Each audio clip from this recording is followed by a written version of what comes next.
Have you guys seen this thing yet? It's not a smartwatch, it's not a dumb watch, it's a hybrid smartwatch. We're going in depth with my review of the Withings Scanwatch 2. What's up, geeks? I'm Kirk, tech it before you wreck it, and this thing is really cool. You guys asked for an in-depth full review, so that's what we're gonna do, a deep dive here. I'm gonna break down the hardware of the watch itself. I'll take you step by step through the menus on the watch itself, and I'll take you step by step inside the app that goes with the watch on your phone. And make sure you stay until the end because I'm gonna break down what I like and the things I'd change about the Withings Scanwatch 2. So let's start by taking a look at the hardware itself. And the first thing you'll notice is that this thing is pretty heavy. It's got some weight to it. It's made of serious metal. It definitely does not feel plasticky. It does not feel cheap.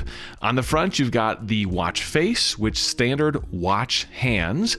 Push the crown on the side to move those hands out of the way. I love this feature. It's so cool how they just kind of slide out of the way to turn on the display, this small black and white screen. It's an illuminated screen, and this is what you use to navigate options on the watch. This is what you do to check out notifications on the watch. The crown is used as your navigation tool. You push it in to select something. You go up or down to navigate through the menus, and I'll go through these options, these menu options, in just a bit, so hang on for that. The screen is also used, as I said, for notifications. So here's an example. This is what it looks when you get an incoming text. It has to scroll the text on the screen. It is very limited. If you want more information, in-depth texting, this is not the watch for you. But for a quick glance at a short text, this is perfect. You cannot respond to texts, or if you get a call, it'll show you a call is coming in on the watch, but you can't actually answer it on the watch. And I think that's important to know because that's where this differs from a lot of other smartwatches out there. Now, the second dial on the bottom, it tracks your daily step goal. It's subtle but sleek, and I set my goal to 3,000 steps a day just so you'd be able to see how this works, that there's actually some progress on here since it's early in the day when I'm recording this. On the back of the watch, you've got all the sensors crammed in here. So what do we have? Well, we have an accelerometer for tracking steps and movements. We have the heart rate sensor. We have an altimeter for tracking your elevation or the different number of kind of stairs you've gone up throughout the day or stories you've gone up or down throughout the day, and a new temperature sensor for tracking your body temperature throughout the day. We'll talk more about how this works in the app in a bit. So included is this rubber black band, which is fine. It's very universal. Let me just say that. I think most people will find this as a basic useful band, but I also think most people should upgrade to something better based on their needs. It's not proprietary. You can buy most watch bands. It's pretty easy to swap the things in and out. And you'll if you want a metal band, if you want a sport band, just find one that works for you, and that will be better, I think, than the included band. Let's talk about the battery life for a bit. Withings promises 30 days of battery life, and I think that's realistic, but when you start turning on some of the features, for example, like the temperature sensor, well, that is going to use more battery life. If you keep the screen on more often, or if you get a lot of notifications throughout the day, I got 2 to 3 weeks, closer to 3 weeks out of the battery in my testing. I think most people with normal notifications will get the same. I think a month, 30 days is realistic, but you really have to be smart about the way you use this watch. Now, when you do run out of battery life, you're going to want to charge it, and this is different than the original Scanwatch. They now have a charging dock, and let me talk a bit about this. So it's interesting because there are no pogo plugs to charge this on the back of the watch. What the charging dock uses, or I should say the charging clamp uses, is it uses the dial itself, the crown, and then the body of the watch as its 2 points of contact, and you clamp the watch into this clamp that then plugs into a USB-C plug, and you use it to charge it up. Not my favorite, most elegant way to charge the watch, but thankfully you won't be using this too much. Now, let's go through the menus on the watch itself, and I want to show you kind of what exactly you have access to on the watch. When we push the crown, the first thing we'll get is our date, our time, and then we'll kind of scroll down the menu here and we get our heart rate, our beats per minute. You can see I'm sitting at about 70-ish right now.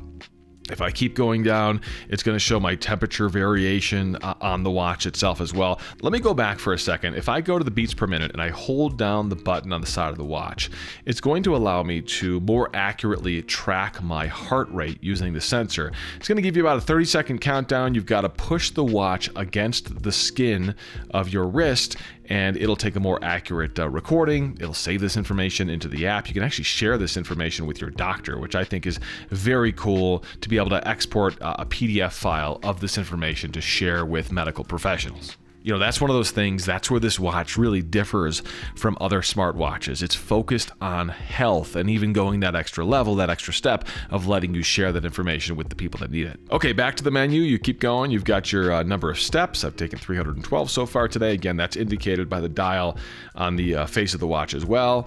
And then you've got the distance you've traveled. This is, you know, you got to set your settings up right in the app to make sure this is accurate. And there's only so much it can do to give you an accurate estimate. But this is an idea of how far you've walked throughout the day, the number of floors I've gone up or down throughout the day here.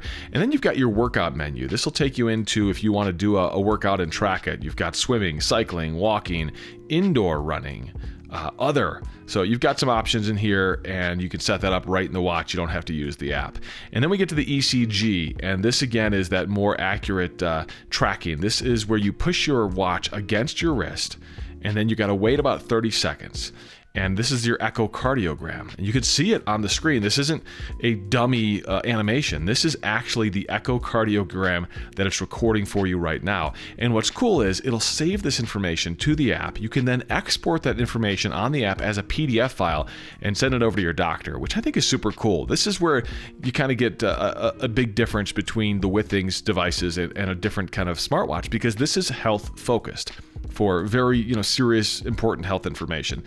So there we go. The 30 seconds are up. It's going to process my data, and eventually it'll show me my heart rate and save the actual echocardiogram into the app. It says I'm normal. There you go. So it's saved. I'm normal. That's good. That's what we want to see. And I'm at 78 beats per minute. So I'll keep going. Same thing with the oxygen sensor. I could hit the button and track my oxygen by holding the watch down again. I'm not going to do that right now. You've got some breathing tools here to help you relax by doing some breathing exercises. The watch will take you through that. I'm not going to do that right now, but you can understand how that would work. And then you've got your clock settings. Gives you the option to set an alarm, gives you the option to run a stopwatch, gives you the option to run a timer. I don't love doing this on the watch personally, but some people do. I mostly use the app, or frankly, for something like an alarm or a stopwatch, I'll probably use Google on my Android device. And then finally, your settings. And in here, you have your battery level. You've got your do not disturb mode, so you can turn notifications off quickly. You've got quick look, and what that is when you flip your wrist up, it'll automatically turn the screen on. You can turn that feature off. That'll save you some battery if you don't like that feature. You can also turn the hands moving out of the way on or off. I don't know why you wouldn't want them to move out of the way, but maybe you don't necessarily want that. And that's it for settings. Not a ton of settings on here, pretty basic stuff. That's a quick run through though of the actual menus on the watch itself. Okay, let's jump into the app itself to show you what you have in the Withings app. And you know, this really shows you this is a health device. This is a health company, a health tracking company. And I think that the app shows that. So this is kind of the home screen. When you first jump in, you're gonna see this. You've got your number of steps, a lot of the information that we saw on the watch, your ECG recording. Let me tap into that, for example. Look at that. That's the ECG recording we just did. I can even hit play and it'll show me what that looks like, which is kind of cool. Shows me my heart rate. And then this is where you can share this measurement as a PDF. I love this feature. Again, if you have someone older in your life who needs to be able to send this information to their doctor, this is really cool and really important. The heart rate here, kind of very similar information, maybe a little bit less detail there. Then you've got some trends and your sleep quality as well as your daily steps, which is kind of cool. Let's go into the measure tab here. And we're going to see some more information here, another recording of our steps, some of the same information, frankly, our ECG, our heart rate, but then we've also got our sleep oxygen saturation. So this is tracking your blood oxygen while you sleep, which is kind of a cool little feature there. And then sleep quality. And you know, the sleep tracking for a lot of us is actually really important. I think it depends on how much sleep you get. But for me, this is really important. And you can see, you know, this night, 1 hour and 24 minutes, I didn't get a lot of sleep. I don't know what's going on there, but that was a portion of my sleep. But let's say this, December 11th, I got 3 hours and 52 minutes of sleep. I work a very early shift in the morning, which is why you're seeing that. But you know, this is kind of similar information to what you get with a device like a Fitbit, maybe a little bit more detailed. I didn't notice it being all that much more detailed than my Fitbit because I did compare it side by side, but it does give me that heart rate while I'm sleeping. So that's nice to see. If I have elevated levels while I'm sleeping, I can track that. So that's the sleep quality section. And something that's easy to miss, but important and new with the Scanwatch 2 is the body temperature info inside the app. So notice when I look at my measure tab and here under steps, it says body temperature changes available. I'll tap on that. It'll take me into the information about my heart rate, my step, the activity page. Let me go back to a day, December 12th. I know I had some good data recorded on that day. I'll go back to December 12th because I was wearing this watch on and off. But you'll see right down here, body temperature changes. And it shows you the fluctuation of your body temperature kind of throughout the day while you sleep. It's very interesting to see that. There is a chunk missing. I'm not sure if I took the watch off for a little bit throughout the day. I might have done that. But it does show you all the information about that body temperature fluctuation. It's not so much about measuring your body temperature, it's about the changes in your body temperature throughout the day. Then you've got your oxygen saturation. Let's jump into there. This is the same page we saw in the previous tab. You've got past 12 months. It shows you your exercise. It's got breathing disturbances. Can track your weight here. This is based off of other factors. The watch itself obviously can't track your weight. And then you go into the Achieve section, and this is about setting goals using Withings Plus. Of course, they have a Plus membership where they can try to get you to upgrade to a monthly plan. I don't think it's necessary, but if there's a specific feature that you need and want that's part of that plan, you might have to. Let me go into the settings itself for the watch in the app. So here's my watch, tells me it's 47% charged, that it's connected.